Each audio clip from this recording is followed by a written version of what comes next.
A pedido do Pedro, nós estamos trazendo, segundo a série de conferências que nós estamos passando durante toda esta semana, hoje nós vamos falar, como está escrito, já é conhecido pela igreja, sobre as aflições da vida e a fé cristã. No nosso caso hoje, nós vamos trabalhar a realidade do sofrimento,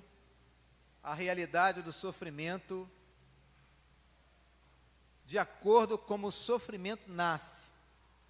Há um propósito para o sofrimento no Evangelho, será? Ou o sofrimento é uma consequência do pecado? Ou até mesmo as duas coisas concomitantemente? Desta feita eu quero convidar você para abrir as Escrituras, conforme está escrito no Salmos, livro de Salmos, Salmo de número 88. Livro dos Salmos, Salmo de número 88. Nós vamos fazer a leitura do Salmo 88.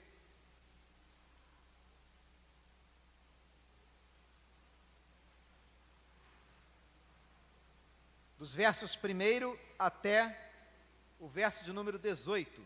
Assim diz a palavra do Senhor. Acompanhem a leitura, por favor. Ó Senhor, diz o salmista, ó Senhor, nosso Deus, Deus da minha salvação, dia e noite clamo de ti, chegue à tua presença a minha oração, inclina os ouvidos ao meu clamor, pois a minha alma está farta de males, e a minha vida já-se à beira da morte. Sou contado com os que baixam a cova, sou como um homem sem força, atirado entre os mortos, como os feridos de morte que jazem na sepultura, nos quais já não te lembras. São desamparados de tuas mãos, puseste-me na mais profunda cova, nos lugares tenebrosos, nos abismos, sobre mim pesa a tua ira, tu me abateste com todas as tuas ondas, apartaste de mim os meus conhecidos, me fizeste objeto de abominação para com eles. Estou preso e não vejo como sair. Os meus olhos desfalecem de aflição. Dia após dia venho clamando a ti, Senhor, e te levanto as minhas mãos. Mostrarás tu prodígios aos mortos? Ou os finados se levantarão para te louvar? Será referida a tua bondade na sepultura, tua fidelidade nos abismos? Acaso nas trevas se manifestam as tuas maravilhas e a tua justiça na terra do esquecimento? Mas eu, Senhor, eu clamo a ti por socorro, e antemanhã já se antecipa diante de mim a minha oração, porque rejeitas, Senhor, a minha alma, e ocultas de mim o teu rosto. Ando aflito e prestes a expirar, desde moço, sob o peso de teus terrores, estou desorientado.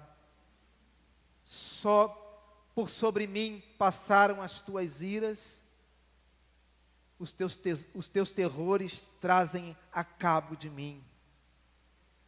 Eles me odeiam, eles me rodeiam como água de contínuo, há um tempo me circundam, para longe de mim, afaste o amigo e o companheiro, os meus conhecidos. Olha o que ele vai dizer: os meus conhecidos são como o quê? Ou seja, ele só tem trevas em meio às suas amizades. Palavra do Senhor, irmãos. Irmãos, embora haja outros salmos de lamentações que nós conhecemos, o Salmo de número 88, ele é conhecido como o Salmo das Trevas. O Salmo que traz a verdade do coração humano diante dos seus amigos, da sua vida, daqueles que te rodeiam, porque sem Deus em suas vidas, nós caminhamos para as trevas.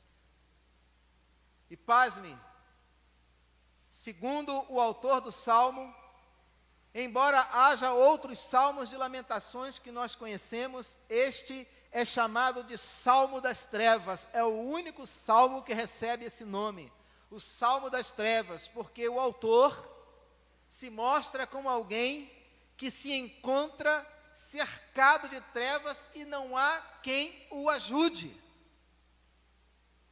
Na pesquisa que nós fizemos para entender a respeito desse salmo, nós percebemos que o salmista que escreve este salmo fala sobre esta realidade. É como se ele estivesse vivendo dentro do próprio inferno, do qual ele não pode sair. Você consegue se imaginar em condições assim? Você consegue perceber na sua vida situações assim, aonde você não tem para onde fugir, não tem quem te socorra, não tem quem te dê esperança? Como ele mesmo diz, ele é cercado por trevas. Sabe como é que é o nome deste homem? Está escrito aí na sua Bíblia, no livro que orientei os irmãos a abrir. O nome do autor se chama Ema Esraíta. Ema Esraíta é o homem que escreve este salmo. Se ele compôs um salmo para ser cantado no templo, isso significa que pelo menos ele era um levita. E ele se mostra, dentre os seus salmos, que embora seja um levita, ele não tem nos seus cânticos um cântico sequer de alegria, porque a vida dele estava em total e plena desgraça.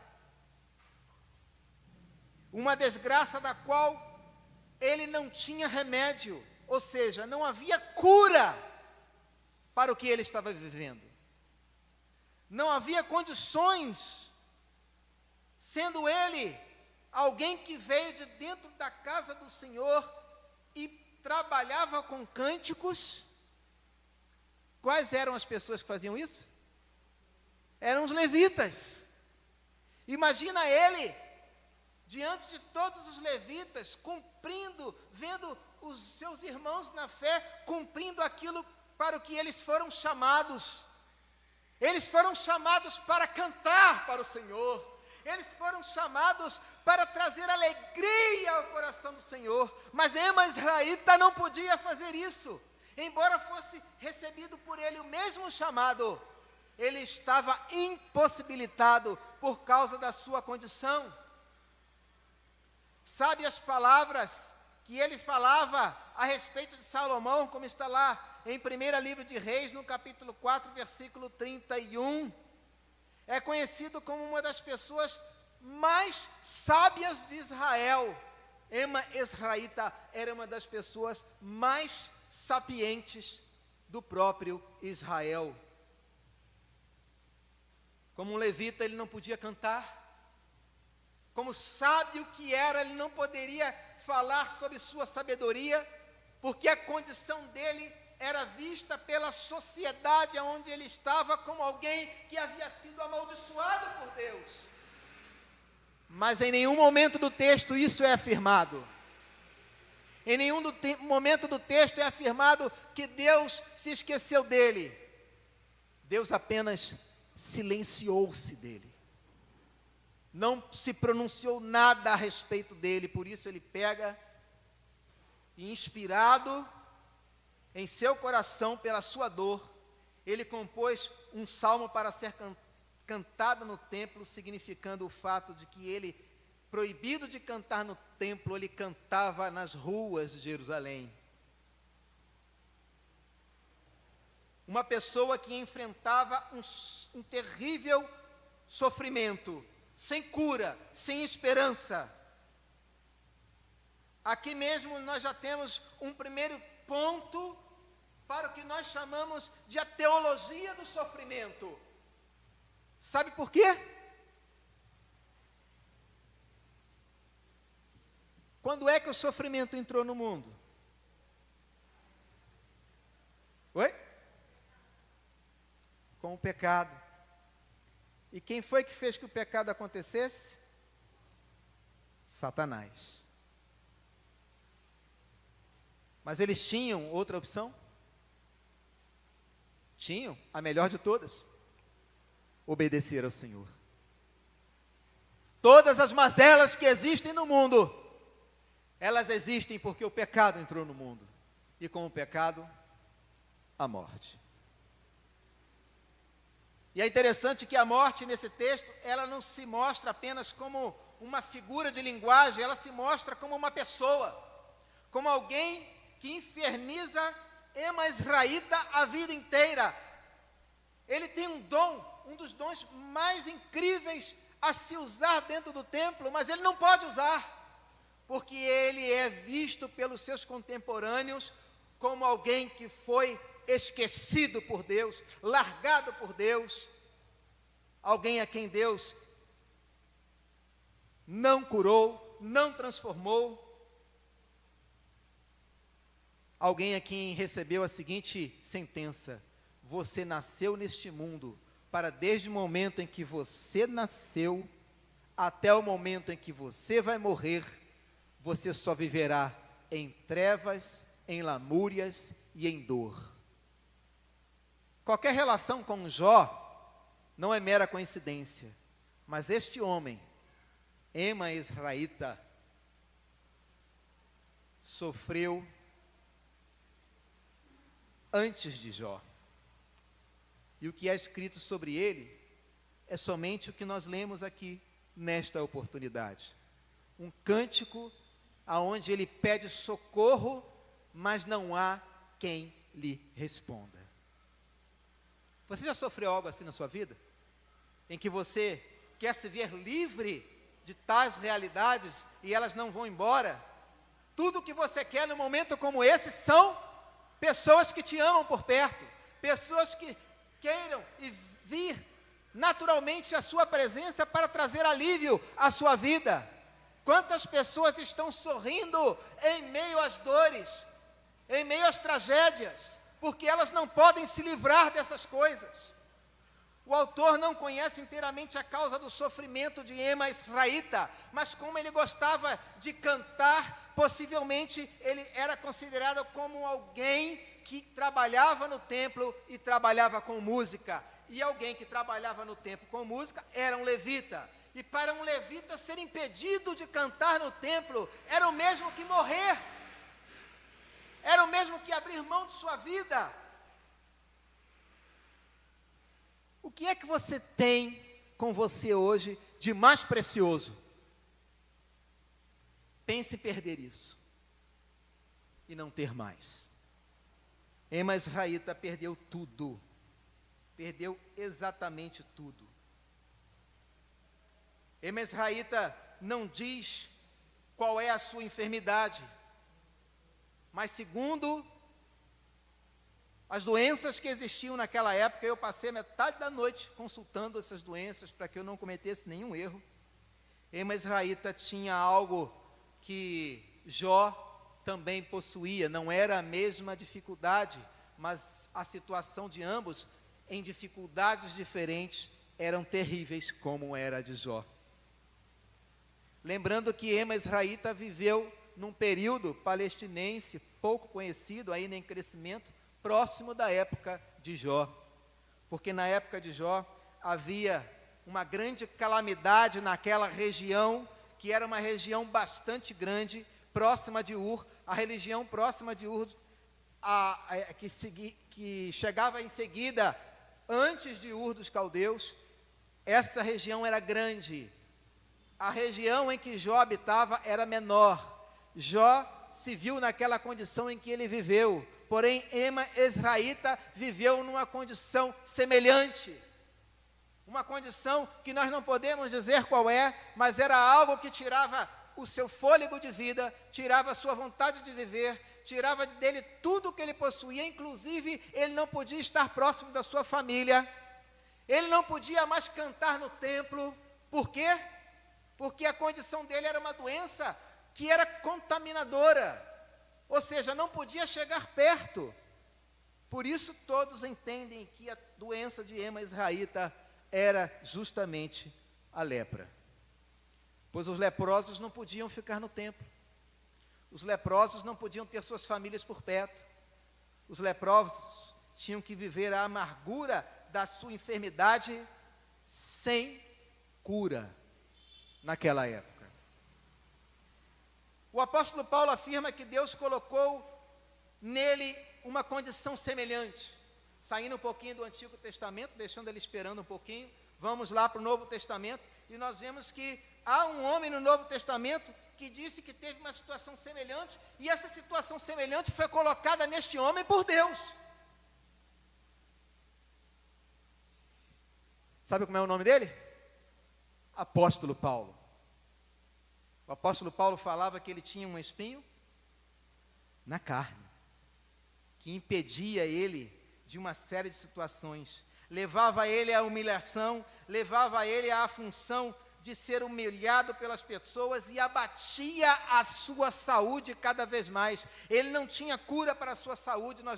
Vamos ver que Paulo, ele vai fazendo os seus segmentos, até ele chegar o dia da sua morte, que Paulo falava muito a respeito das suas dores. Paulo sofria muito a respeito da sua realidade no corpo, porque ele sentia muitas dores. Por exemplo, o apóstolo Paulo, em dado momento do meio do seu ministério para lá, ele para de enxergar. Paulo, em uma das suas cartas, se eu não me engano, a Timóteo, ele diz que ele escrevia as suas cartas fazendo garranchos. Por que será?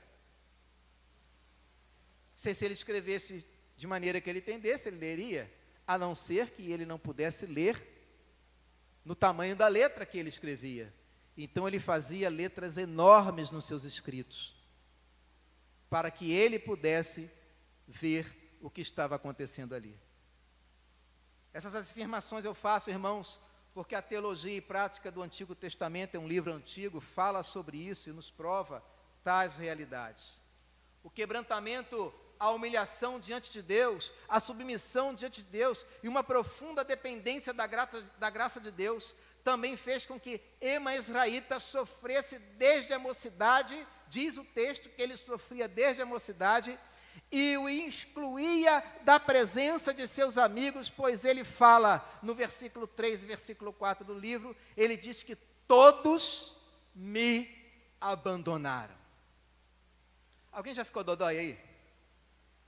É tão bom, né, irmãos? Quando a gente fica dodói, aí vem aquela mão amiga e nos abraça. A mão da mamãe. Você já viu alguma mãe que chega e olha para o filho e diz assim: eu tenho o melhor capítulo da minha novela, eu sei que você está sofrendo aí, você morre daqui a pouco, mas depois eu não tenho como ver a novela de novo. Você vê uma mãe que fale isso? Você vê uma mãe que quando o filho está em sofrimento ou em alguma situação, não zela e não cuida pela vida de um filho? Pois Ema Ezraíta vivia tal realidade, sendo que ele era sozinho. Ele havia sido abandonado por todos, inclusive pelos seus colegas de ministério do templo. Homens que deveriam ser consolo, fugiam da presença do seu irmão. Eles podiam pegar a doença se estivessem próximos, mas à distância eles tinham como ter a comunicação, mas era mais fácil abandonar. Não é assim que a nossa sociedade age? Se algo se torna imperfeito, jogamos fora. Meu casamento não está bem, a situação está ruim, é mais fácil abandonar. É mais fácil deixar de lutar. Lutar dá trabalho, não é verdade?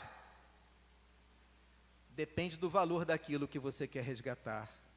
Por isso, quando você abandona, você está falando mais sobre você do que sobre a pessoa que você abandonou. O que mais impressiona em Ema Ezraíta é que ele sofre, mas ele ora. Ele não para de orar. Ele não deixa de orar. A figura usada aqui é de uma fartura de males que aconteceu na vida dele. Por isso que nós, geralmente os teólogos, a maioria deles, entendem que ele, assim como Jó, que teve sua pele toda desfigurada, Ema Ezraíta tenha tido a mesma doença, até porque foi em volta das circunvizinhanças em que Jó também existiu. Males tremendos que impediam realidades na vida deles, atrozes, de dor inconcebível. Não cabe mais tanto sofrimento em sua vida, por isso ele acredita que a morte está próxima por conta do seu estado. Mas não, ele passa a dizer, pior é quando a morte não nos abandona e continua nos fustigando. Ele se vê como um soldado no campo de batalha, em que ele se vê como um ferido. Ele começa a olhar para si de cabeça baixa, com os olhos nas covas dos cemitérios ali próximas. Ele estava se sentindo mortalmente ferido, pois a sua alma foi a primeira a morrer, diz ele. Enquanto, se agora moribundo, ele se vê como vítima. Ele olha e diz, o que eu fiz para merecer isso? Coisas que a gente quase não ouve, né? Quem aqui nunca disse isso? O que eu fiz para ter que passar por isso? Eu, Ema Ezraíta, adorador do Senhor, levita de sua casa, eu o amava, por que Deus fez isso comigo? Por que Deus agiu assim? Por que esse sofrimento? E ele diz que, verso 13 ao verso 18, se você puder observar comigo, o texto diz, mas eu, Senhor, eu clamo a Ti por socorro, e de todas as antemanhãs se antecipa diante de mim a oração. O que ele quis dizer com isso? O sol nem nasceu, e a primeira coisa que eu faço é orar ao Senhor, e o Senhor faz isso comigo. Porque rejeitas, Senhor, a minha alma, e ocultas de mim o Teu rosto. Ando aflito, e prestes a expirar desde moço. Ou seja, ele sofre dessa doença desde jovem. Por sobre mim ressalta a Tua ira, Senhor, e os Teus terrores dão cabo de mim toda noite, todo dia. Eles me rodeiam como a água, de contínuo, um tempo me circundam, para que de longe de mim afastaste o amigo, o companheiro, o meu conhecido, o meu maior conhecido, são as minhas trevas. Quem é que estava ao lado dele? Ninguém. Ninguém. A pior coisa na vida de uma pessoa que sofre é não ter amparo, é não ter uma mão amiga, é saber do defeito do outro. E me ajudem numa pergunta aqui, alguém aqui não tem defeitos? Levante a sua mão para que eu glorifique. Ninguém? Então por que riem quando nós cometemos falhas? Quando no meio de uma palavra, riem. em deboche, porque riem da dificuldade. Saiba, dói. E é uma dor que médico nenhum, a não ser o médico dos médicos, pode curar. Louvado seja Deus que nós temos o médico dos médicos. O Salmo 88 diz isso, irmãos. Já estou quase lá. Salmo 88, verso de 3 a 8 diz: Mas eu, Senhor, diz Ema Israelita, clamo a Ti por socorro, e antemanhã já se antecipa diante de Ti a minha oração, porque rejeitas, Senhor, a minha alma, e ocultas de mim o Teu rosto. Por que, Senhor? Por que não me perdoas? Por que não me dás o alento da Tua cura? Por que não traz sobre mim a Tua mão de consolo? Não tenho pelo que pedir perdão, Senhor, porque a minha vida era a vida que Tu pediste de mim.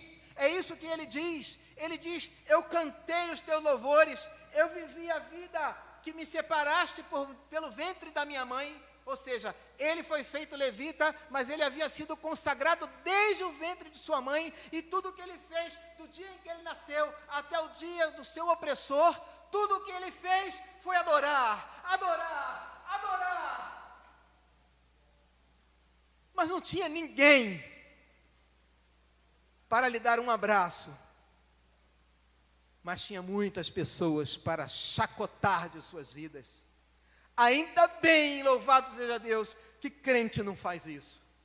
Amém, igreja? Ficou baixinho? Por quê?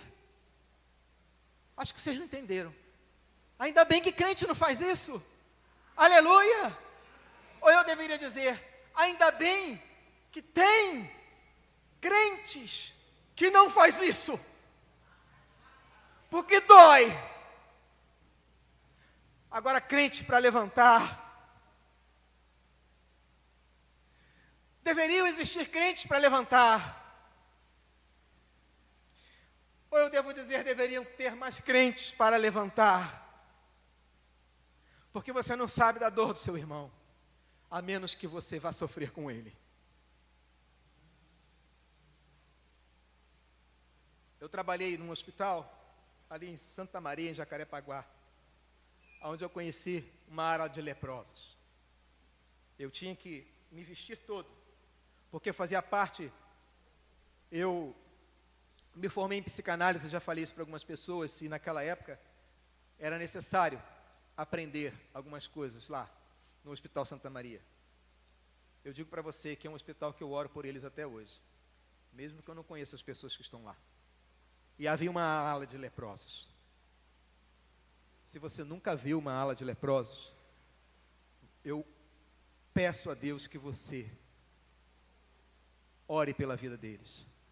Você pode não ir visitar, você pode não ter uma palavra com eles, escrever uma carta, mas eles precisam. Sabe por quê? Porque todo mundo tem medo da lepra. Pena que tem muito crente que não tem medo da lepra do pecado. Continuam pecando e sabem que pecam. E quando eu falo isso, sabem que é para a pessoa que ouve, porque sente. Eu, quando peco, eu sei que eu pequei. Ema Israelita não sabia. Imagine você punir uma pessoa que fez algo errado. Ok, todos entendem. Mas alguém que não errou. Ema Israelita era alguém que depositou a sua vida e viveu toda a sua vida cativo de uma lepra maldita. Não havia quem passasse por ele e desse um abraço, como você dá num irmão na feira, como você está agora aqui na igreja.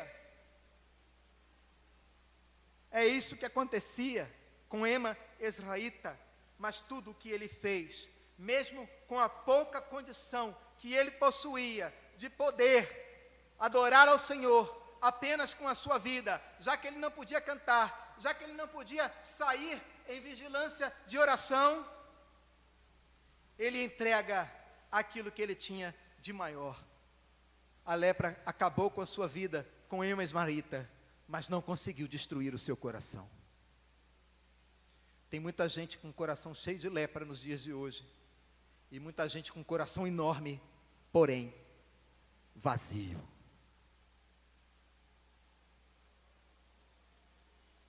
Quando eu conversei com Pedro para falar sobre esse tema, eu falei para ele ler o texto do Ema Ismaelita. Esse texto ele mexe com a gente porque é um texto que diz que nós nunca teremos oportunidade maior do que olhar para a bênção que Deus derramou sobre você, permitindo que você seja uma pessoa perfeita. E de muitos que eu conheço, que ainda que apresentem enormes dificuldades em suas vidas, mas evangelizam, amam os que se perdem, entregam suas vidas e glorificam o nome do Senhor.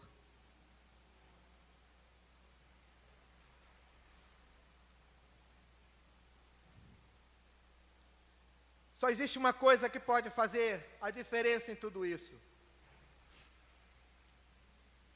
É a presença do Espírito Santo através da obra de Cristo em nós. Você trocaria de lugar com uma pessoa que está morrendo? Talvez você fizesse isso. Talvez você fizesse isso. Se você visse uma pessoa que precisasse apenas de um abraço seu para continuar vivendo. Uma pessoa que passou a vida estudando a vida inteira, estudando para ser o melhor no que podia ser, e hoje, porque tem dificuldades às vezes para falar, é alvo de sorrisos e chacota.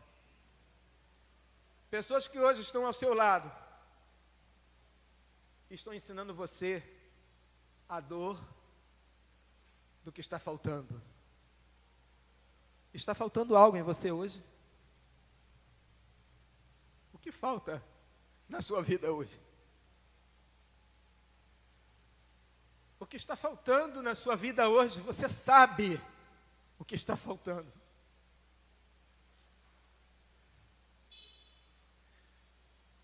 Está faltando a gente ir lá para fora, porque tem muita gente morrendo, como Ema Ismaelita morreu, sozinho, sem condição de cuidar de si mesmo, sem poder ter a comida, porque alguém precisa alimentá-lo. E esse homem existiu na Bíblia. E eu conheço muitos Emas Ismaelitas em nossos dias. Talvez você seja um deles. Talvez você esteja com a sua vida com uma conta bancária boa. Talvez você esteja com a sua vida cheia de facilidade.